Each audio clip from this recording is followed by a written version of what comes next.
How's it going, YouTube? This is Levi from BayFoils, and today we're going to talk a little bit on our experiences with the new FliteScooter. If you haven't already, make sure you like and subscribe so you can stay in touch when we drop new content. We're really trying to grow our channel and provide a lot more efoil related videos, not just videos of sessions, but also helpful educational videos like this. Now, the three main differences between the regular Fliteboard and the FliteScooter are the increased size, the extra safety features that's on the scooter, and also the handlebars. The scooter is bigger than any other board, which means you're able to stand on it straight from the water.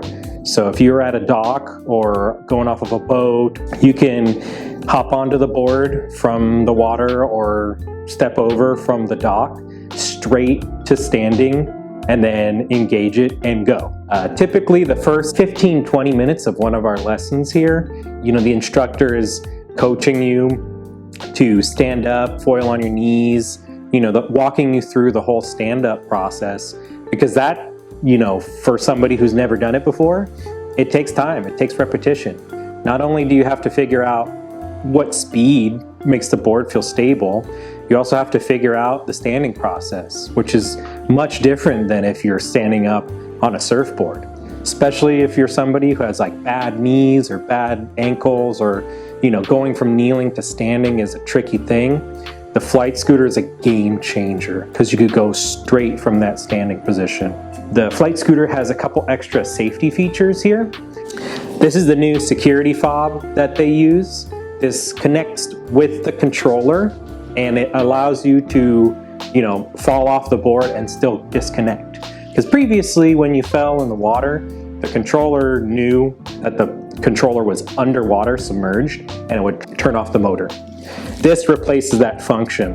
But it's not just a replacement, it's also an improvement. There's a couple more things that they added to their safety on the FliteScooter with the fob that wasn't on previous models. One being a power level lock, so you can actually set limits for where you can turn the power level up and down. If this is not connected, the scooter will automatically stay with power level 3 being the maximum, which is not enough speed to get up on the foil.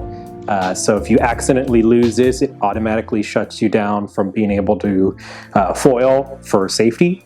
Another thing is your speed limit lock. You can set your speed limit in the controller, so you won't be able to go past the max speed limit. This is really cool if you're in an area where there is a max speed limit, or if you have friends or family members that you don't want ripping around too fast, especially in crowded areas. You can set the speed limit. I believe the minimum speed that you can go down to is 16 kilometers an hour. I don't know what that is in imperial units, and then it goes all the way up. I believe the max limit you could put is 35, and then no speed limit. So really cool. This is honestly sweet too for just regular Fliteboard too. You don't have to just use it for the scooter, especially if you have like family members, kids, whatever, and you want to add that extra speed limit protection there. And last but certainly not least is the handlebars. The handlebars, at first I was like kind of not into it because I can see, myself personally, I ride hard. Face planting into it, knocking the wind out of me or breaking a rib or something. But honestly, after trying it, I put about like 6 hours this week over riding the scooter. I've never fallen onto it once. When you're about to fall, all you need to do is just let go and you fall to the side. It's pretty easy. If you hold on while you're falling, you're gonna fall either to the left or the right of the handlebars. You're rarely gonna go forward into it because it has so much flotation in the nose. It's not gonna like nosedive. You're not gonna jackknife over it.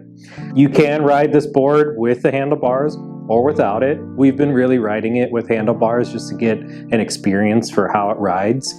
And it's really easy. Having those 2 extra point of contact, both hands on it, really allows you to really have that extra security. Or if you're somebody who's never skateboarded or snowboarded, you have very limited experience of standing in this, 1 foot in front of the other kind of board stance. The scooter is a lot more natural feeling. You're standing kind of straight up and down and you're grabbing onto the handles. It's a game changer, man. It's not the same as as a regular Fliteboard. You know, we're standing much further forward on the board, so a lot of our mass is more towards the nose.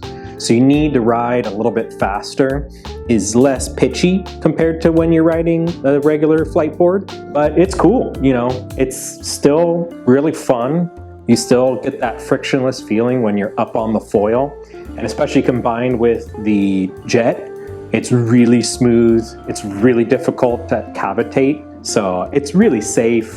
I took somebody out this weekend, never rode any foil board before. He was out there flying with just 5 minutes of instruction on his own, no problem. Literally, I told him how to use it.